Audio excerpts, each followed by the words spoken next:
Hey, how you doing? It's Stepdaddy John. Let's get the show started. Oh, this is the live part of the show, folks. Here we go. Oh, wait a minute. I think I want this. There we go.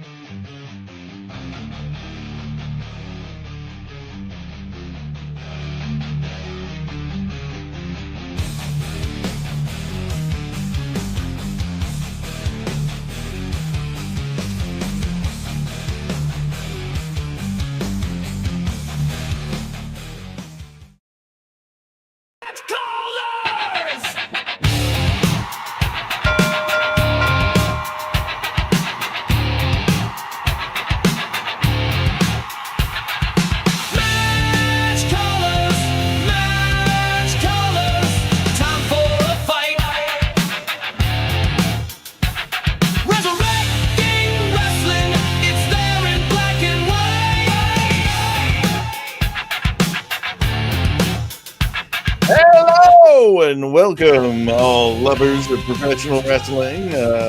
I'm certainly one of you. Wow, look at this guy. He can't bump for crap.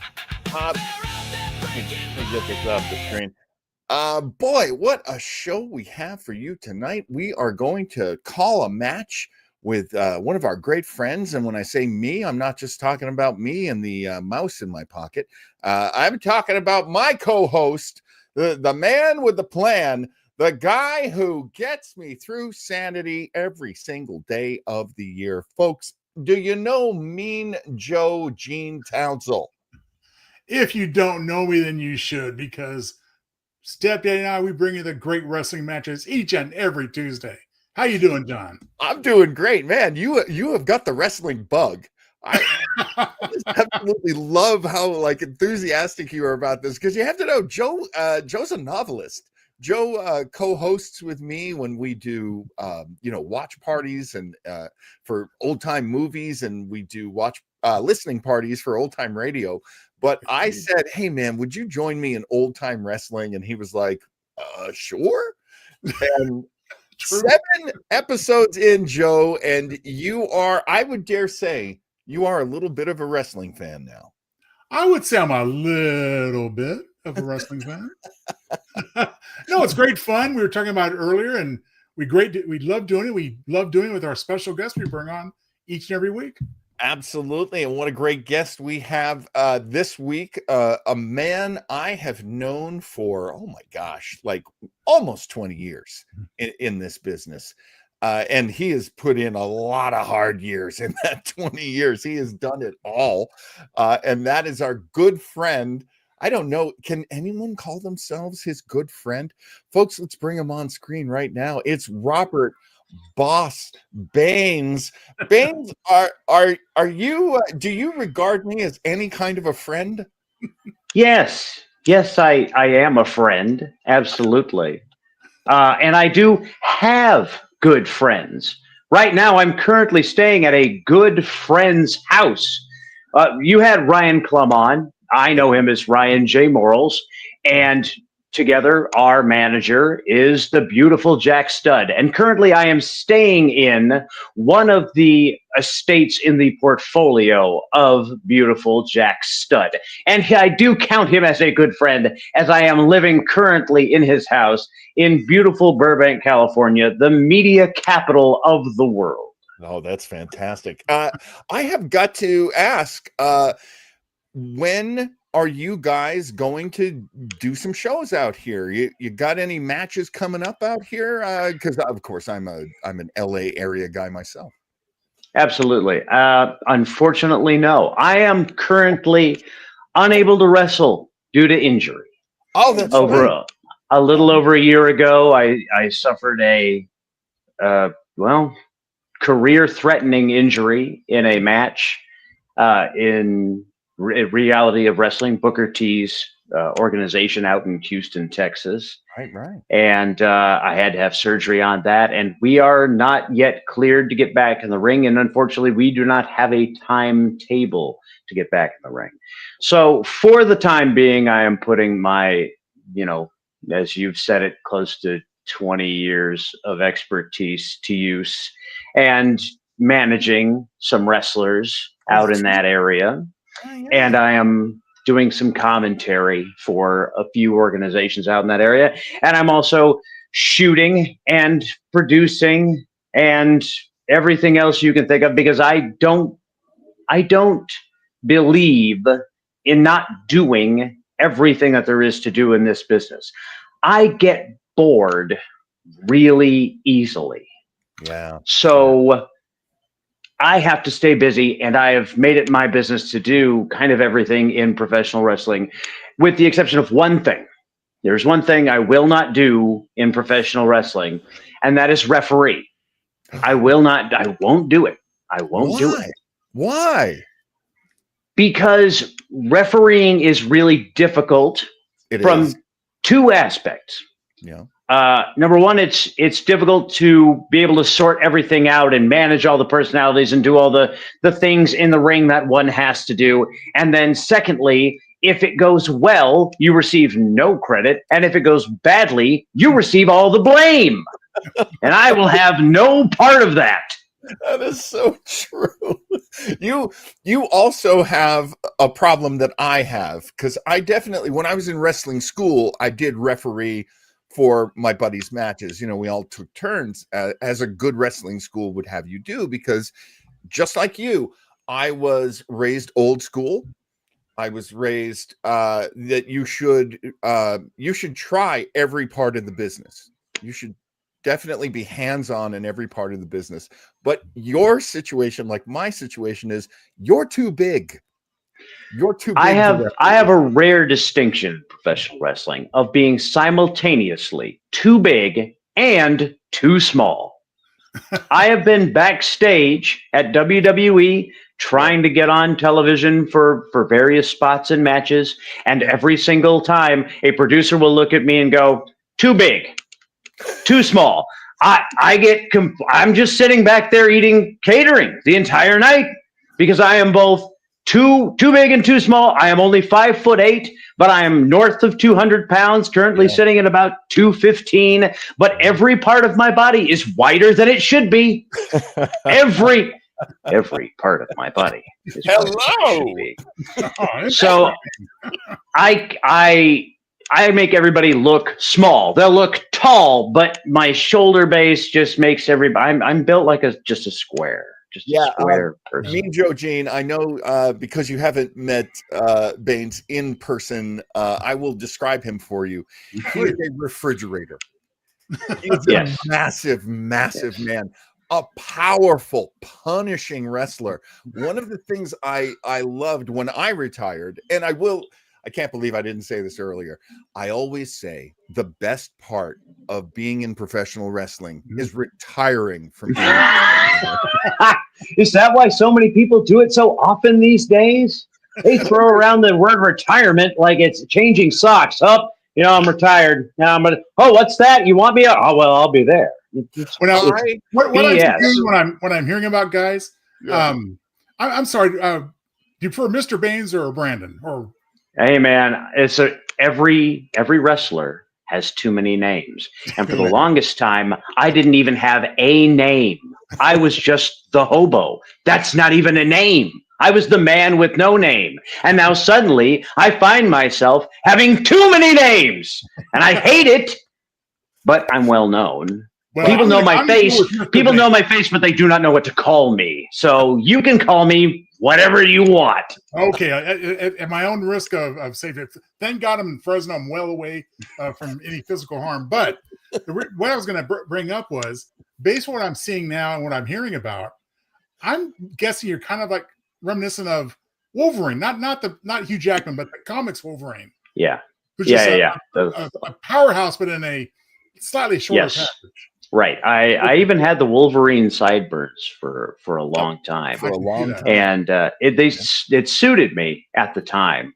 But yeah, that's kind of always been one of the go-tos. Or I always liked Beast from the X-Men, because Beast was that rare combination of physicality and intelligence. And I liked to imagine I'm intelligent. The more time I spend in Texas, the more intelligent I realize that I am. And this is a true story. I had a conversation on Sunday with a superstar in WWE, I will not name, where we were talking about continents and the history of continents and how colonization doesn't work long term. And he straight up looked at me in the face and said, "Are you a history teacher?" And I said, "No, man, I'm just a guy who knows a lot of shit." Which makes me ask, were we talking about land masses or good? Yeah. Okay. Talking about land masses and how, especially how Madagascar is considered a part of Africa. Oh. Like, okay, yeah. I mean, and so is Tasmania considered a part of Australia? New Zealand is considered technically a part of Australia. Yeah. But like, how does that come to be? Well, trading is tough, and you don't want to necessarily pay tariffs on everything that you come in, so you consider yourself a part of a country even though you're not a part of a country, or a landmass, because trading is just easier. Everything's monetary and logistical. And even like colonization is one of those things of, a lot of the peasants didn't even know they were colonized. Someone just came to their door one day and said, "You owe the queen a lot of money." And they went, "I don't even know who that is. I'm not going to give you a thing." "Well, if you don't give us anything, we're going to kill you." "I think I owe the queen a lot of money. I'm going to give you some of that." Would she like my goose? Yeah. "Would you like a goat?" Have I ever heard of goats? So this is an actual conversation that I had. My life is insane. I don't understand how I got here. I have always wondered how those of us who really love knowledge and really collect knowledge, the older I get, the more I want to learn. Joe's the same way. Joe's very much into, leaning into learning. And and we, in wrestling, we deal with such physical people that they'll be like, "Yeah, my favorite part of Europe is Africa." Like, cool, man. Dig it. I mean, at one time, technically, Africa was a part of Europe through the colonization process, France and Portugal. But yeah. Well, you got to give them the benefit of the doubt, or you're going to hate every single word of this conversation that you're about to have. Well, let's get into this match, and we will continue the conversation during the match in the great tradition of Michael Cole, who is watching one thing but talking about another. Excellent. I honestly think that is fine. There's nothing wrong with that. It's a skill. You have to think about two things simultaneously. You have to, and that is wrestling. I find thinking about one thing and then doing another, but thinking about a different thing and doing something completely different. You have to be able to split your mind. The smartest thing I heard the other day, maybe you've heard this too. So Matt Cardona, who used to be Zack Ryder in WWE, was being interviewed. It was probably one of these Chris Van Vliet interviews. And he was saying that he would do commentary in his head during the match. Mm-hmm. And that gets you to slow down and be more clear about what you're doing. Yeah. I do camera shots, camera angles. Oh. Like if I was cutting this match together, if I was directing it and if I was shooting it, this is the angle I would want. This is the face I would want to see. This is how do you do the speed and things like that. That's usually what I do. Yeah. I'm that's a great way of doing it too, because honestly, that's another skill. Knowing what should be shown, knowing what people should see. All right, let's load it up. This is a match from Houston. Dusty Rhodes versus Bruiser Brody. One of the reasons why I chose this one for you, Baines, was because you remind me of both Dusty Rhodes and Bruiser Brody. Yeah. I have been both of those sorts of characters. I almost have multiple personality disorder. Was that a conscious choice? Did you go, I really like this guy, I'm going to kind of follow his star for a little while and see where that takes me? Actually, I sort of did the opposite. My only really guiding North Star is kind of Mick Foley for being able to be the comedic and the frightening. He's both the dramatic and the comical faces, as you see in theater. That really was my North Star. But as far as trying to model myself after somebody, I actually try to model myself after nobody, and I still try and do that. And I thought I was crazy for not trying to repeat anything that I saw until I heard that apparently Sting used to do that. Sure. Like Sting used to not watch any wrestling for fear that he would end up looking like someone else other than himself, and the authenticity factor would be lost. That is, I guess that makes sense. That's a very sense-making thing, because people have always asked me, like, why don't you watch more stand-up? It's like, because a big right. I was just thinking that stand-ups always say, I can't watch comedy, I'll steal somebody else's bit, and it's absolutely true. You got to. It all has to come from inside. Yeah, I used to open with a bit that I was like, this is a good bit, and I'm so proud of myself for writing it. And it's like one of Dave Attell's throwaway lines. Yeah. And that's just so, like, I'm so embarrassed that I was doing that in clubs. No one ever told me, but yeah. All right, here we go. Well, you're an innocent man because you didn't realize it. There are those who do know and do realize it and do it anyway. And you're an there's a huge distinction there. And like, as you guys are saying, I mean, subconsciously influence is a lot different from outright plagiarism. So that's right. You as a writer would know that, wouldn't you, Joe? I would hope so. Yes. Thank you, Baines. I appreciate it. Absolutely. All right. So as you may know, Baines, we provide our own sound for the match because copyrights. I wouldn't want to hear anybody else's voice except mine. So let me get this started here. All right. Oh, please ignore this part. Thank you, NWA. Media. Billy Corgan has paid me money, so thank you, NWA. Now, Bruiser Brody, it has a... I have never seen this entrance before in my life. I have never seen him with a C-clamp applying pressure to his own noggin. A truly unique and original entrance. Now, why? I have to tell people why, because I actually found this out. I actually looked it up and I found it out. Bruiser Brody was trained by Von Erich. Oh, really? Yes. Okay. All right. And so with the C-clamp, he would condition himself to be able to resist the claw. Okay. He's trying to prove that he is impervious to the finishing maneuver of his great teacher. So, now it shows how much I know, because if I didn't know this was in Texas versus Florida, I would just thought it was a Miami Vice, perhaps. Right. Yeah. Look at Don Johnson. Doesn't he look great? Bruiser Brody, big man, standing at 6'4", so up in my neighborhood. And weighing in right now at a very healthy, I believe it was 260 that I saw. Yeah, and Dusty Rhodes looking actually quite trim compared to at other times in his career. Stamina will not be a factor tonight for Dusty Rhodes. It might actually be a dead heat as far as stamina is concerned. This is a 2 out of 3 falls match. Traditional.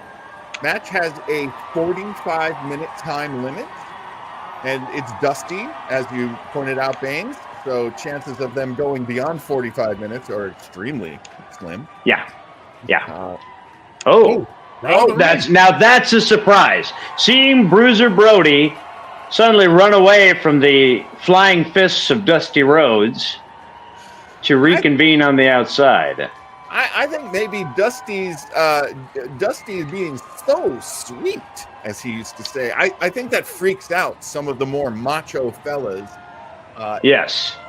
This is the year 1978. It is August 11th in Houston, Texas. I imagine August 11th in Houston, Texas is a little warm. I can attest to that. On Sunday, I was at a show where the locker room was outdoors in Texas summer heat in North Austin. And at one point, I felt as though my brain was cooking in its skull. I could hear crackling like a fried egg on a skillet. Like Whoa, Dusty Rhodes showing the brown eye there to Bruiser Brody. Trying to egg him on a little bit. Dusty is billed as being from, he's a Texas boy. He's from Austin, Texas. Yes, he is. He's from Austin, Texas, which is where his son, Dustin Rhodes, currently has his school, the Rhodes Wrestling Academy, and is the company that comes out of the Rhodes Wrestling Association, where I just debuted as a manager for that organization. Fantastic. Congratulations, by the way. What a great manager you Thank are. you. I do the best that I can to bring all the experience that I have to some of these talent. There goes Bruiser Brody. Slow-mo without actually being in slow-mo. I love that. And not mention that wind-up. Yeah. Now, that move, to that strike to the head, Baines, would you like to tell Mean Joe Jean what that is called? Please. That is the bionic elbow, sir. Ooh, Yes. nice name. Bionic elbow, baby. I don't know exactly how it came to be called the bionic elbow. Perhaps some tractor accident. I don't know. Well, we do Bruiser have Steve Brody. Austin playing on TV about this time, so. And I've got to say, Dustin Rhodes' nephews are wrestling, and they're a tag team. And one of them has Dusty Rhodes' haircut right now.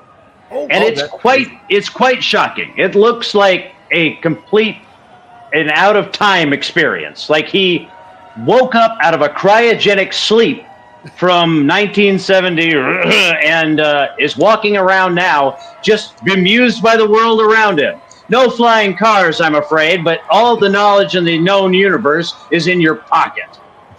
It doesn't make anyone any smarter, but there you have it. And isn't it nice that Ashley Furniture was around in 1970? Oh, here we go. All right. Looks like we're finally getting into some sort of holds here. Yeah, well, look like we're working an arm. I've got to say, every man in Texas considers themselves to be an incredibly tough guy, and that's the standard. Everybody tries to be a tough guy, but I have to say, Dusty Rhodes is doing the complete opposite.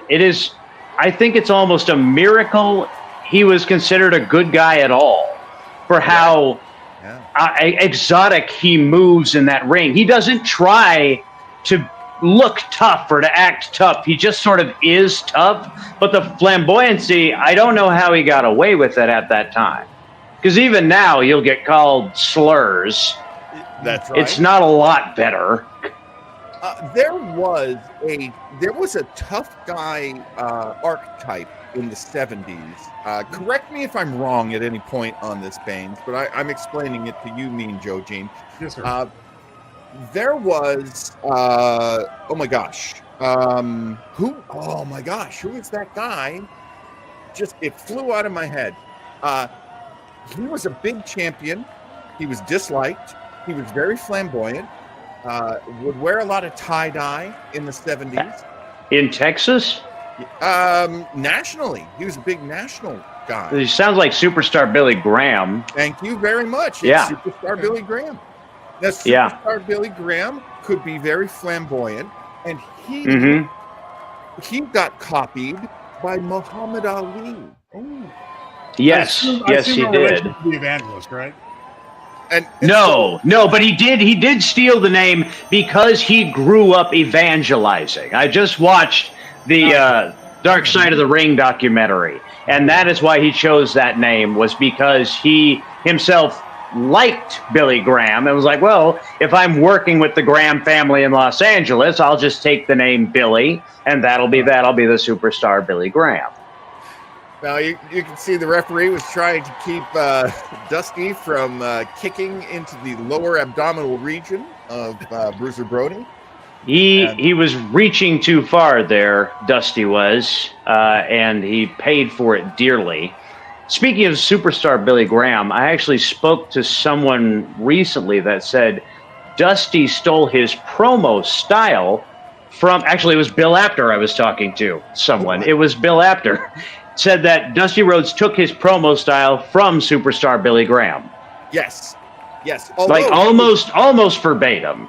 He was always accused as well of taking that style from Muhammad Ali. But Muhammad Ali had taken it from superstar. Right. Even if you don't know you did it, you did it. That's just like we were talking about earlier. Look at that. Callbacks. It looks like Bruiser Brody takes the first fall, huh? He did. Took the first fall with that big knee right to the forehead. Is Dusty bleeding? Probably. That was one of the things that Dusty did best. Yeah. Right? Yeah. Oh, no. Yeah. Later in his career, his forehead looked like a friggin' road map.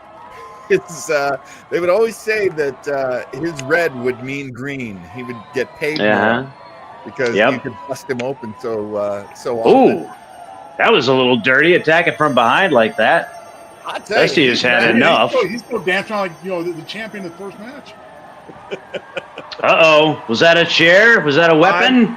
What do we got? Here. He's got a bit of wood! I think it's a big piece of wood there. They're both going to be bleeding by the end of this match. Oh, there's no way. Oh, elbow to the forehead. Oh, big elbow! Okay, that could be a fall right there. Well, wait a minute. How did he not get disqualified? And that was the second fall. Second fall goes to Dusty Rhodes. I have no idea. Let me see if there's some stipulations on this one that I don't know about. Because there was a sneak attack off, there. I think, guys. This is a non-title match, even though at this time Bruiser Brody is a champion. Yep, so I'm with the belt. Yeah. So apparently there are some stipulations in this match, but some not. I don't know how that works. Yeah. I mean, it sounds like Texas wrestling. Pick and choose. Do you want? I've seen many Rodney Mack matches where he'll just grab a chair, haul off, and hit somebody, and it's just like, well, it's Rodney Mack. What are you gonna disqualify him? He's gonna come and kill you. You can't disqualify him. He'll murder you. Bruiser Brody looks a little shaken. Absolutely. Oh, this is a rest period. Well, thank you, NWA, for putting that up. Well, why didn't you get one after the first fall? Maybe he did, and we were talking over it. I have to imagine that's it. We screwed up. It's entirely possible. Did I tell you about this referee? Sure. I saw the name, and it was very familiar to me. Bronco Lubitsch. Yes, Bronco Lubitsch. He might as well be called Texas. Yeah, a lot of German names still in Texas. Yeah. We live just a little bit away from New Braunfels.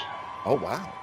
Yeah, it's Texas influence, German influence of Texas is just everywhere. I didn't realize that, but with the number of Von Erichs down there. Mm-hmm. I also love how when Dusty punches, he feels it in his hand. Yeah. Oh, God, we're going outside. The crowd up on their feet. They're going to be yee-hawing and yee-owling. All right, Dusty, is he picking up? He's picking up Brody. I thought he was going to maybe pick up. Oh, he's smashing his face off the stairs there. Look at those movements. Is he sitting in Bruiser's corner right now?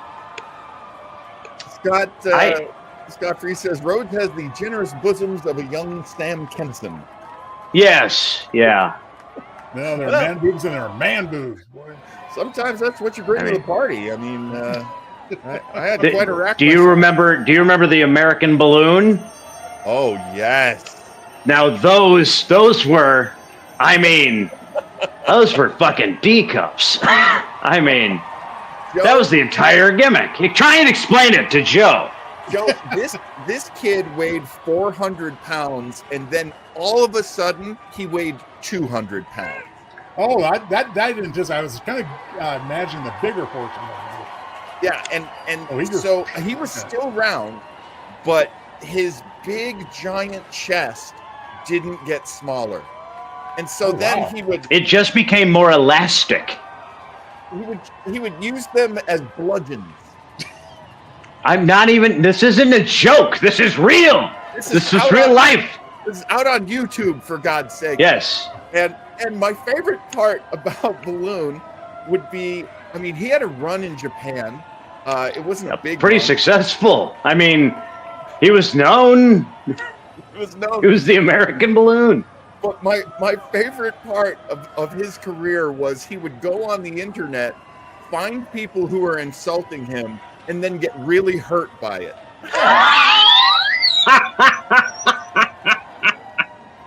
Oh, he got smarter, but his skin didn't get any thicker. Is that right? Yeah.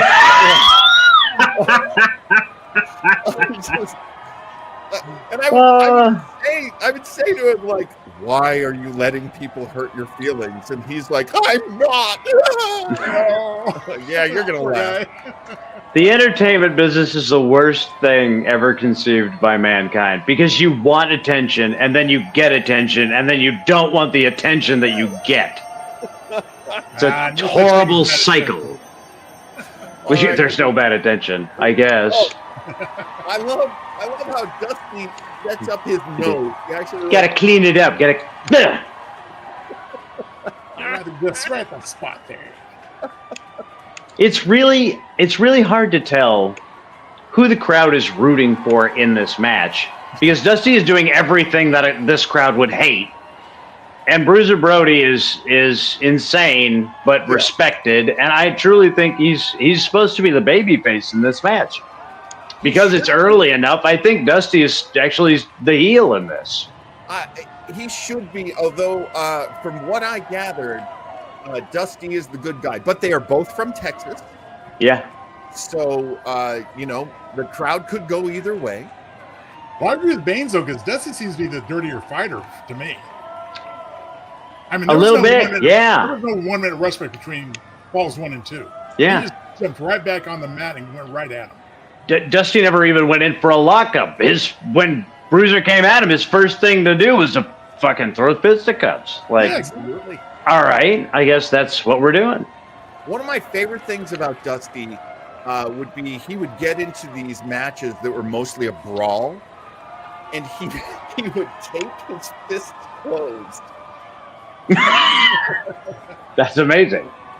And so I've got to ask Dustin about that. I've never noticed that before. He used to do like bunkhouse matches. He used to do Dallas street brawls. He would do all these kind of, tough guy matches. And when I did my big weapons match, when I was a wrestler, I taped my fist. That's closed. Nice, yes. Nice homage and tribute. Yes. No, it makes perfect sense for the Stepdaddy to do that, for sure. I tell you, I got to admire Brody's cupping of the nuts when Dusty's coming nowhere near hitting him, but better safe than sorry, I guess. There is a wrestler, I won't reveal who, but whenever he sells getting hit, one of his hands will go down just to guard that area, because he under no circumstances wants to be hit there, even by accident. So his sell is, and one arm goes straight down and is always protecting. It's like, that is a conscious decision, I suppose. You cannot fight instincts. Uh-oh, we got something bad coming. Oh! This whole thing is bad. We were but Bronco, disqualify him. This match is over. This match is already over. Yeah, we've already been disqualified, didn't we? Here, I'm gonna bring it back to Did he? a little bit. God, we never pay attention. We're terrible. You know something? I love it. Whoa! Hence the value of their good old rewind. That was yeah, there it is. Has disqualified Bruiser Brody. But they keep going. That's really weird, because it was Dusty Rhodes who hit Bruiser Brody with a bit of wood and avoided that. I'm surprised. Bronco Lubitsch has no moral compass. That's what I'm saying. Sounds like a Texan to me. Nice pushing the ref away. So, well, he's already disqualified. What does he have to lose? Yeah, I'm already not getting paid. I might as well just beat up this other guy too. Oh, Baines, you are one of the only people I know who always knew that rule. You would. It's important. It's really important. Tell Mean Joe Gene that rule. There is a rule in wrestling, especially at this time. The breakdown of pay was you get a good winner's purse if you win. You get paid if you lose, but it's not nearly as lucrative as the winner's purse. And if you get disqualified, you don't get paid anything at all.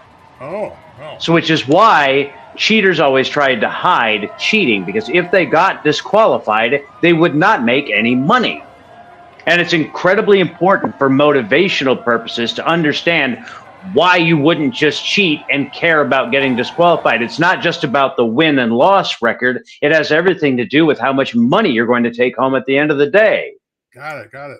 So a big surprise tonight. I mean, I'm not surprised that Dusty Rhodes took it, but I'm surprised that it was because Bruiser Brody got disqualified.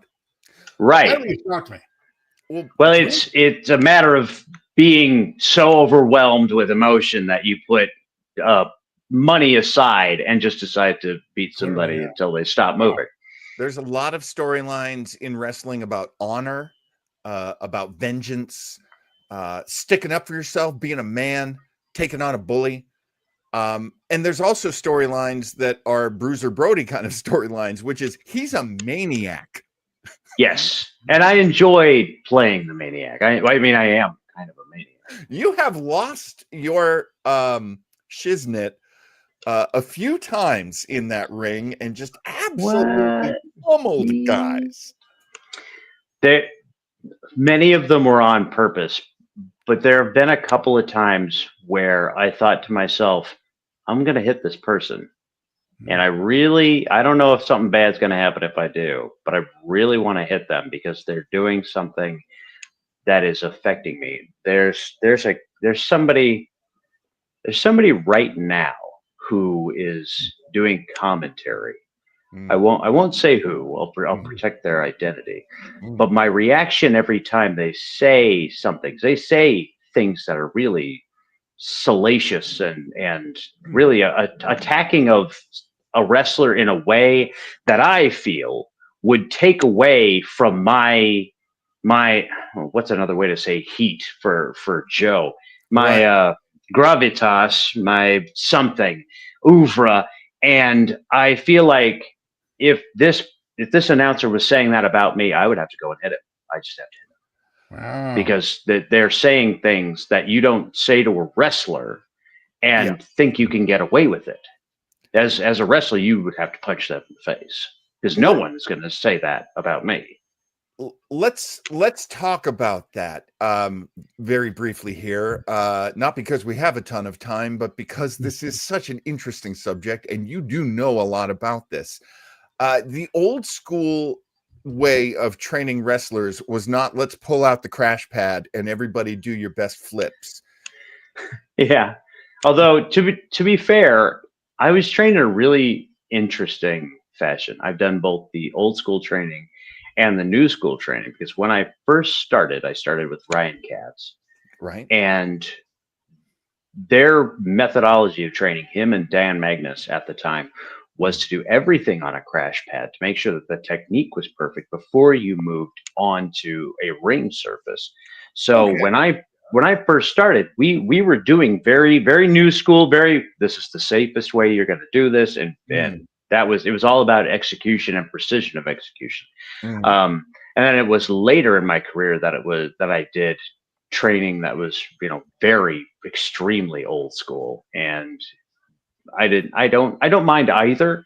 When I'm coaching, I do believe in blending both of those together because just the advancements in technology and knowledge and science and sports medicine allow us to know so much more than we did before. But then there's something about being able to prove yourself and putting yourself through a crucible that is important for the spirit of a person and knowing their value and worth and what they can get through.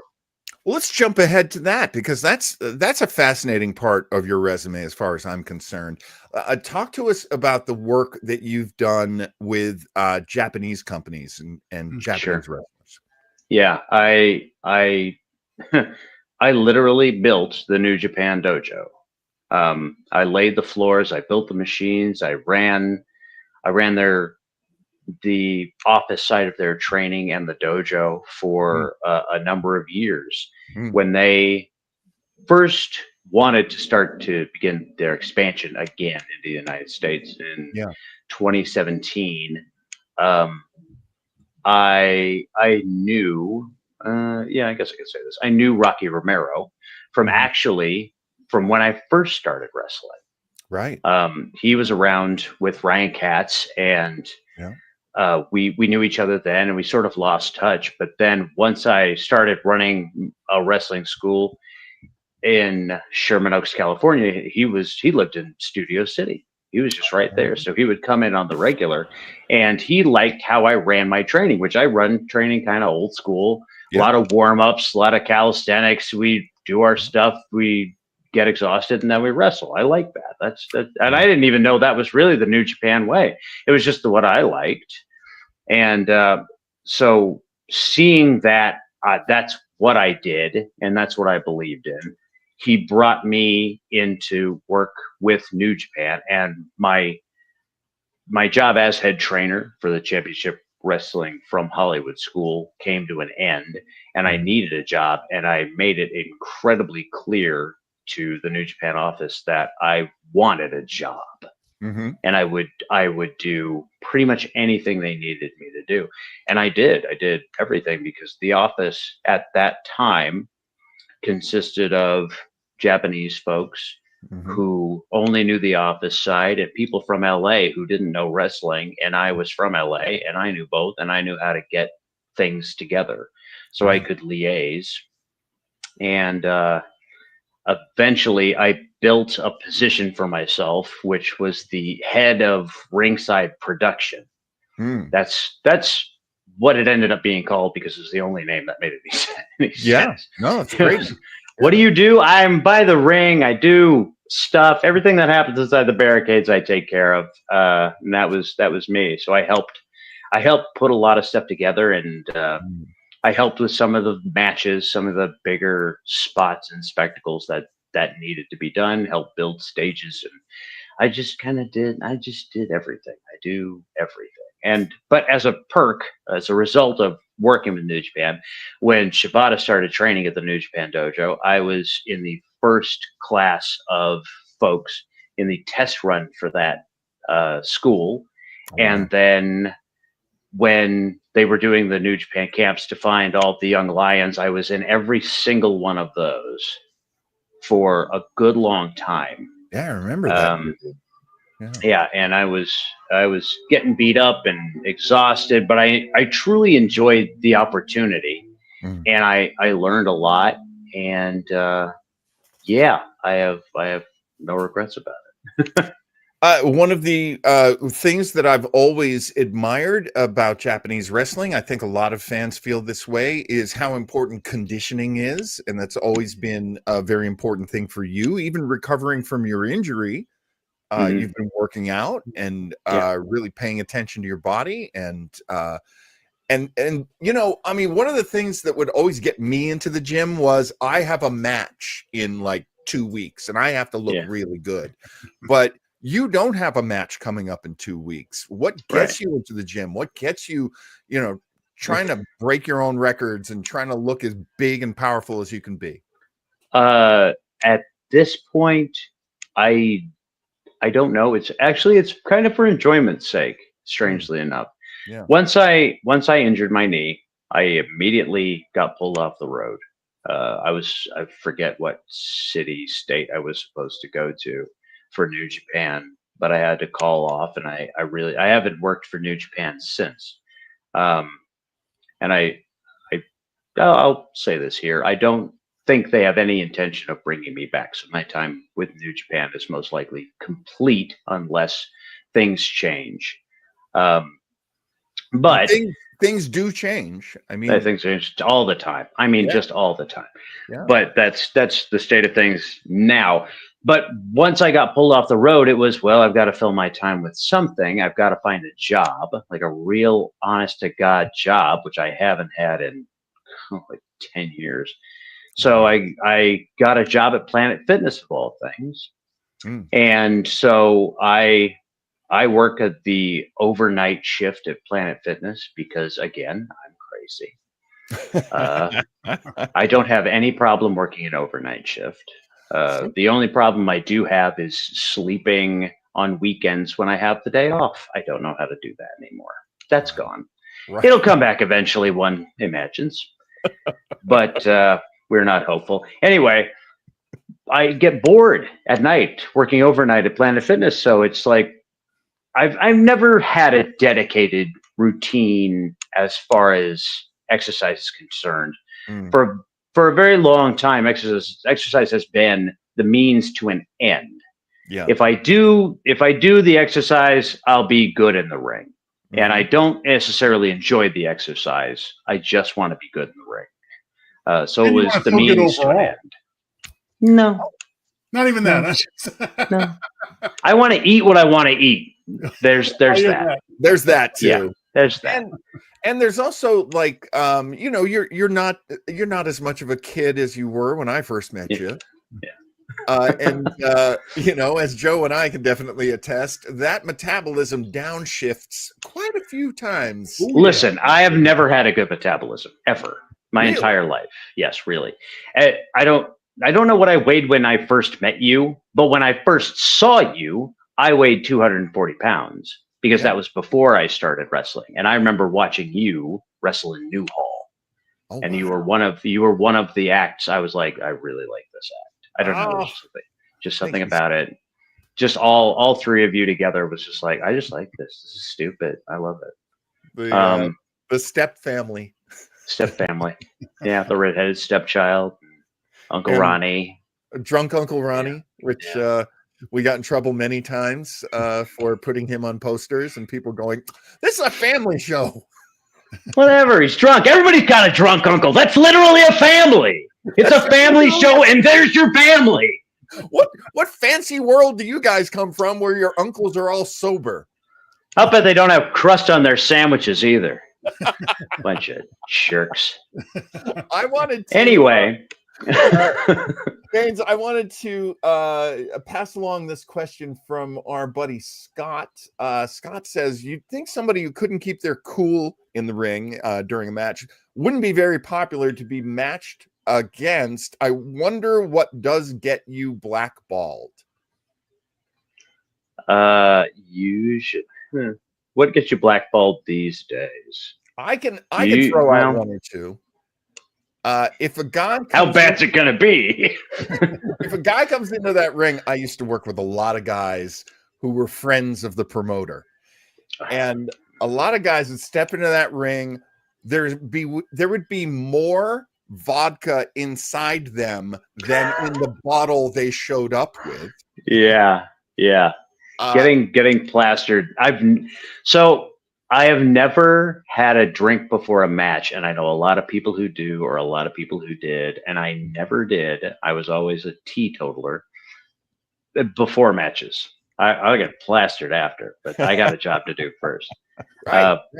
It's business, work. There was a match I remember distinctly. I wanted to drink a beer mid-match, chug a beer mid-match, and I did.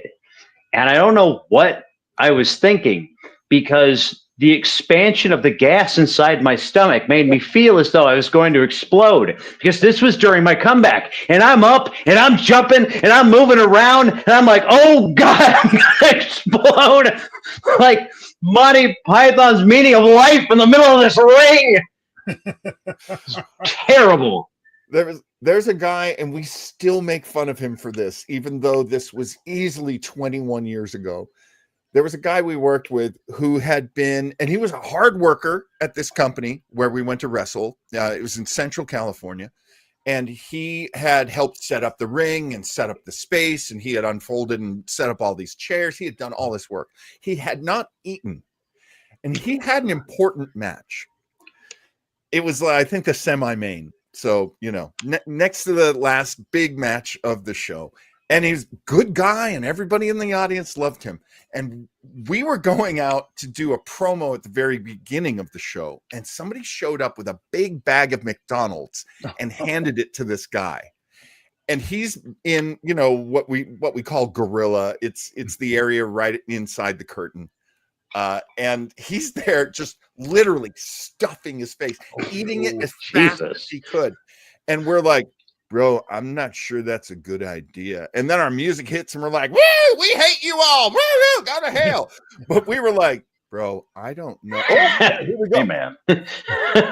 So he gets into his 25-minute semi-main match.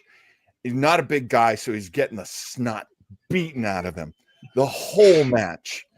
And he finally gets over on the bad guy. He wins, and he grabs the belt. I think he was defending his belt. Grabs the belt and runs. No celebration, no showing it around, no crossing hands, kissing babies. Grabs the belt, runs, and is holding his championship while he's vomiting in someone's suitcase. Oh, wow. Someone's. Oh, God, no. No. Oh, no. But this That's guy, terrible. and we had never stopped making fun of him for Nor should you. Nor should you. He would walk up to the curtain on any show, and we'd be like, Hey, man. like, shut up. God. I've never had that experience, but one of the experiences I did have, and a lot of guys and girls do this, they don't eat all day on show day because they're worried they're going to look bloated. Yeah. And I believed that for a long time too, because I was trying to keep my weight down. What was I weighing at that time? Maybe $180. So I was like, I want to look good. I don't want to eat all day. Yeah. And match comes, and I've had a pre-workout, but that's it. And I get in there, and I'm working with Cedric the Hitman. This is Brian, early days of Brian Kendrick's Pro Wrestling. Oh yeah. And it's all of a sudden my comeback hits, and I'm like, all right, I'm ready to go. But my blood sugar is 0. There's nothing. So I'm hitting them as everything I've got, which is not a lot. And I'm just sort of really extremely sluggish. And I come back through the curtain after the match is over and like, what happened to you? You were moving in slow motion. What happened? Like, I haven't eaten. So from that day forward, I've realized that I have one of those constitutions. Like, I have to eat, and I'll literally eat before I go to wrestle. Yes. Because I don't throw up. I don't throw up almost ever. Yeah. The only time I'll ever throw up is if I'm gravely ill, but even then the chances are incredibly low. So people see me eating backstage, like when I was wrestling a year ago, I'd just be eating backstage. Like, aren't you worried you're going to get sick? Like, I don't do that. I don't be worried about that. It's not a thing that happens to me.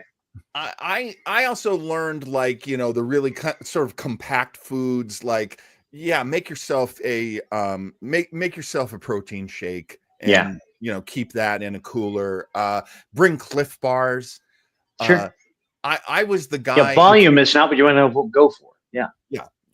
I was the guy. If you were hungry at a show, you would go to the snack bar. That was me. That's cool. Yeah, that's good to be known for that.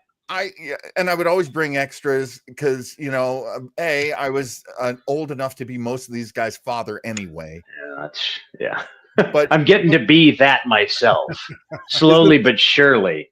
I did have somebody came up to me and was talking about a reality show I did called Red and Link Commercial Kings, and the episode aired almost 15 years ago when I did it. And somebody said they were a really big fan, and they were talking about it with another wrestler, and they brought the video up to me and was like, "Is this you?" Because I obviously don't. I look far and away very different than I did back then. Yeah. Like, oh yeah, that was me. And then he looked at the video, and they looked me dead in the face and went, "How old are you?" Well, I'm actually 37. I started wrestling when I was 21. I just have always had the distinction of looking a hell of a lot older than I should. When I was in my 20s, I looked 40, and now that I'm closer to 40, I look the way I should. I think I've actually finally grown into my face. I absolutely agree. It's so funny. You put up pictures now, and I'm like, that is exactly what he's supposed to look like. Yeah, kind of aging backwards in a way. It's nobody knows how old I am. And people see pictures of me and my wife, Emily May, now, and they're like, don't you people age? Like, no, I guess not. That's a good thing. She is amazing, by the way. Yeah, she's doing pretty good. I don't want to announce too much the crush that I have on your wife, but get in line, pal. Everybody's got a freaking crush on her. My God, why do you think she's so popular? Everybody wants a piece of my wife. She's one of the. There are female wrestlers who want a piece of my wife. Nice. Like, it would shock you. Nice. No, I'd buy tickets for that match. Actually, she might end up wrestling Natty here in a bit. I mean, speaking of take a piece, like Natty wants to kick her ass. So does Ren Sinclair, for that matter. Natty has such a hate on for Emily. What is the deal with that?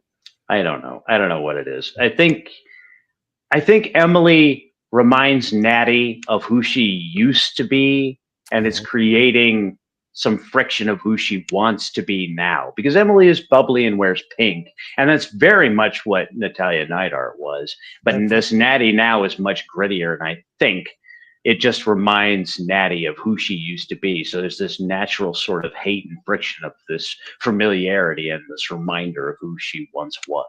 That does happen. And it not only happens in wrestling, it happens in acting and hosting and, all the many things that you two are involved in. And unfortunately, we got some wild personalities to deal with as well. Yes, a lot of everyone has a wild personality. It's the entertainment business. Everybody wants to be a star, myself included. I've almost exclusively written a clause into where if I'm going to work backstage at a company in some fashion, I have to have an on-screen role, or I will go crazy. But it's also the perception that the wrestling industry has and the entertainment industry has. If you are not seen, then you are not there. If I am working there, I have to be seen so that people know that's where I am. That is a very good point. Having been on the other side of that and having been like, no, you guys go ahead. And then 5 years later, everybody's like, who are you? Yeah, a bit of that. Yeah. Although things are getting much better, Mean Joe Jean and I have been getting great ratings. Great. Views. Actually, I have all that information. I was very lucky to have Rex Gibson reach out to me when I was interested and say, do you want to help run the channel? And I was like, yeah, why not? Yeah. And I've been running it for a year and did a lot of growth in that time. Actually, we're all really happy about it. Yes. I'll tell you, I was doing live commentating for them. For Grapple Labs and working with the Gibson Bros. And we're so grateful to be on their YouTube channel. What a great reach. What a great audience. Just really terrific. But we would like you to maybe come by Weber Internet Thingy, where Joe and I do all our shows, and maybe give us a like and a subscribe over there. That would be super nice if you could do that, folks. That would be great. Gentlemen, I do have a Townsel's takeaway for tonight's match, if you'd like to hear it. Absolutely. Let's have it. It's simply this. Your opponent may be sweet, but also deadly. Keep your cool or face to squall, my friends. Keep that in mind. Yeah. I think that's a good rule in life. You got to keep your cool or you're not going to make any money. One of the things that I was going to mention, and it is very much a Dusty thing, was the idea of the pay window. Yeah, sure. He would always talk about the pay window, and that goes along with the if you cheat and you get disqualified, you get a DQ, you're not going to get paid, so you don't get to go over to the pay window. Yeah, absolutely. I'm glad that I guess I haven't had that many disqualifications. As bad as I was as a bad guy, I never did get disqualified that often. You're more, Baines as a bad guy Baines is more into destroying, not Yeah. cheating. Yeah. It was the destruction that Baines always brought to the match, and that made your matches so exciting because a lot of these Yeah. guys were like, "I'm going to go out there and look great." It's like, that may not be possible. Yeah, nah, I in that era, I call it the sovereign era. I didn't look good. I didn't want to look good. I wanted to look like a human horror movie. You did. And that's what I tried to be more than anything. So cheating, running away. I did run away a couple of times when I was outmatched and outmet.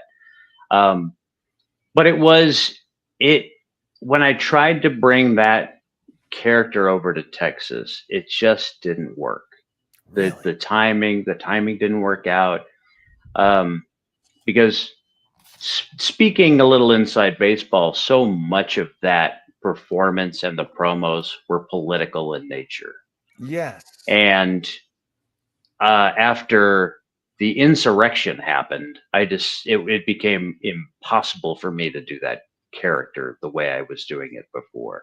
It was just impossible. Yeah, can I just tell you, I don't think you and I have ever spoken about this, and I think Joe's heard it a couple of times. I was doing a character for a company called Compton Mania. And yes, yeah. And they were very cool with me. They were like, "Oh, we really like you, and we know you want to come down here and do your best, and that's great. What character do you want to do?" And this was like 2017, 2018, maybe for me, where I said, "What about a character named Dwight Privilege?" Yeah. And I'll just be this clueless, like, cultural appropriation guy, electrifying, gentrifying was my whole program.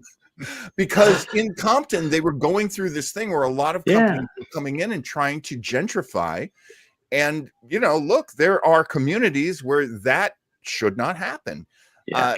So I wanted to be part of that. So I was doing that, but then too many people were getting killed. Yeah. Too many Black people getting killed by white people, frankly. Yeah. And I went, this isn't funny anymore. And I went to them and I said, like, I don't think I should do this anymore. And they're like, yeah, I kind of hear what you're saying. Yeah, it'd be great if you didn't make a joke out of this. Yeah. And so it's really important sometimes to ride these waves of politics that come through, because I hear what you're saying about the insurrection. That was never something that you were trying to be on the first wave of. Well, I could just sort of feel it coming. There was something in the air, and I am a fan of Alex Jones in that I hate him. Yes. I hate him more. I hate him as much, more than a lot of people could hate him. I followed his career and prayed for his downfall. And the fact that I share ground with him in Austin, Texas makes me insane. But watching his life fall apart is fantastic. I feel such catharsis. But during my time in championship wrestling from Arizona, we were writing, we were all involved in the writing process. And Ryan Morals had taken over the show in Arizona for a stretch, which opened the door to other characters taking over the show for a stretch. Yeah. And I thought to myself, so if Robert Baines was going to take over, what would he do? And I was like, well, he would launch in and he would take it over by force. People would come in and they would literally take it by force. And then he would basically have people fight each other to not to the death, but damn close. Right. And it would a gladiatorial kind of a way. Right. And he would pick winners and losers, even if the winner was somebody he didn't like, it would still be thumbs down. That's wrestling, man. That's good wrestling. Right. Yeah. And then the insurrection happened, and I watched somebody literally physically take over the capital of the United States. And I went, I wrote this. I wrote this. I can't do this. That's so brutal. Yeah, that was the moment it was over. I'm like, I can't do this. I tried everything I could to sort of refresh it and try and keep it together without keeping it together, changing it without changing it. And then it was just like, hey man, you're from LA. Everybody hates everybody from LA. Why don't you just be you? And this is really me talking to myself. And I went, yeah, that's the shortest distance between 2 points. It's sometimes simplicity is the path. Yeah. You know? And I've been accused, and I say it's an accusation, but it's not, but it is. I've been accused of being disingenuous about my characters. They're never me, but they are me, but they're never me. And this is the most me I've ever been, I think. Yeah. I've just sort of gone in that direction of just like, well, if I'm just going to be me, I'm just going to buzz, turn up the volume. It's something I never did or wanted to do, but it's different, and I'm exploring something new and exploring genuine feelings, and getting used to the sound of my own voice was the hardest part of it. Does Joe know about the other voice? No, go ahead. No, not at all. For 12 years exclusively, maybe, about that. Maybe, about 12 years. I did another voice when I wrestled and did promos and talked to people in public. Completely different voice. And would you like to hear? Can I hear some, please? You sure can, Joe. Look at everybody. Mean Joe G. There he is.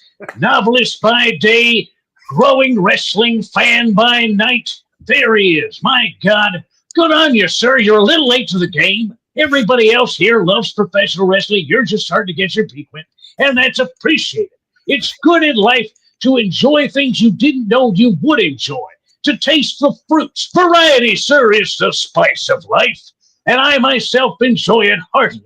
Thank you for having me on your program. That's the other voice. John, please get that soundbite. I want that at the beginning of every show from now on. That was awesome, Baines. Thank you. Yeah. Hobo was one of my favorite gimmicks of all time. Was this Hobo? Yeah, this was Hobo. Okay. And later Baines, but Baines was the same tone without the Southern accent, which was actually really hard to learn somehow. Yeah. Well, Hobo. Hobo. How did they announce your weight again? That was somebody else's idea. I took that. Somebody suggested that. It was cans of beans. Oh. Yeah. And I actually did the math on it. I did the math because most cans of beans are 10 to 12 ounces. So I actually did the math on it. Of course. And so every time I came out, it was accurate. Of course you did. I do too much. Every time I do too much. Oh my God. Well, look, you brought your gifts. To me, being an actor and a comedian and working in sketch comedy and stand-up and all the things that I did before wrestling, I didn't see any reason to not bring those gifts to the party. Yeah.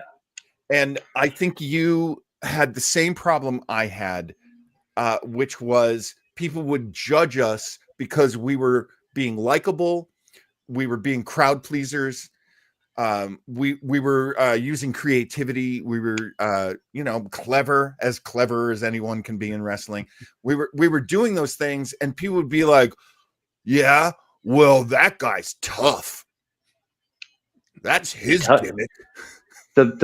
I'll tell you, the toughest guys I've ever met in professional wrestling or in life never have to prove how tough they are. And the more they try and prove how tough they are, the actual toughness is not something that they possess. So those who are really tough do not have to prove that they're tough. They just are tough. I should not be trying to top that because that is so beautiful. But there is something that I always try to say, which is, look, an alpha is a leader. Right. And an alpha is a point man. He's out in front of everybody. If you're so right, out in front's really important. That distinction is lost these days. Everybody thinks an alpha is somebody that tells somebody what to do. No, a leader, an alpha and a leader is someone who shows somebody how it should be done. You lead by example, and then other people will come with you. You don't have cover. You are at risk. You put yourself at risk, big reward. That's an alpha, not a chest pounder who is going to slug some liquid courage and want to get into fights because they like touching boys with their fists. You know, there used to be this comedian. I wish I could remember his name, but he had this great story about. He had this group of friends. There was like 4 of them, and then one of them got a girlfriend, and the other 2 guys would be like, "Man, that guy's gay."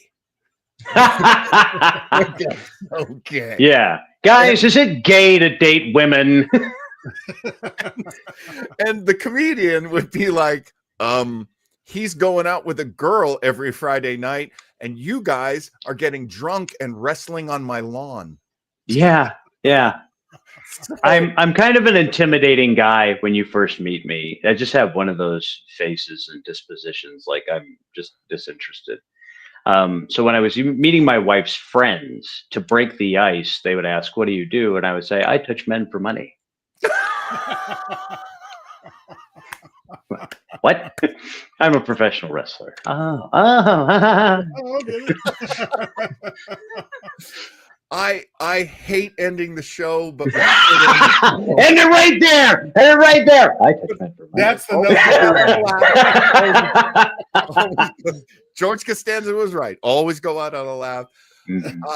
It was such a treat having you on the show, Baines. Thank you. I have a lot more stories to tell, so I sure can. You'll have to come back. All right, yeah. It's 9 months from now. Yeah. Anybody watching at this point, A, God bless you, and B, if you've made it this far, please make sure you like and subscribe. We are Weber Internet Thingy, John and Joe. We do all these shows together, and thanks very much for hanging in with us, Joe.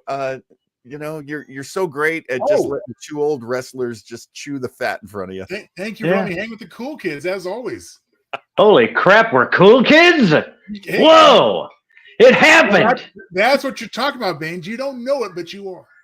Wow. Yeah. Cool. You don't have to prove it. You just are. Right. Just be it. Yeah. All right. Thanks, everybody. We will see you next week on Match Callers. Right. Thanks, Baines. Thanks, Joe.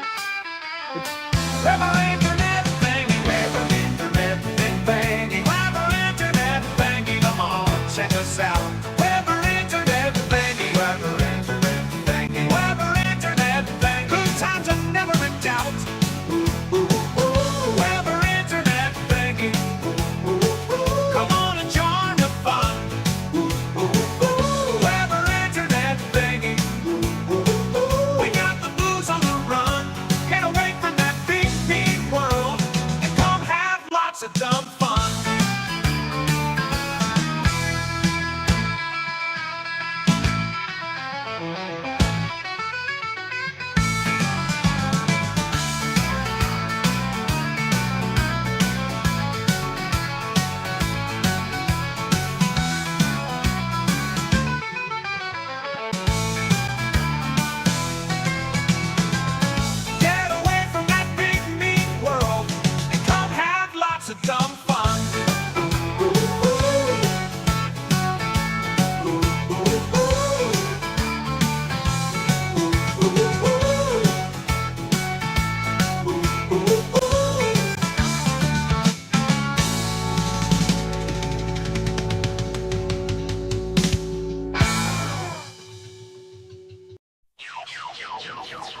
Townsel.com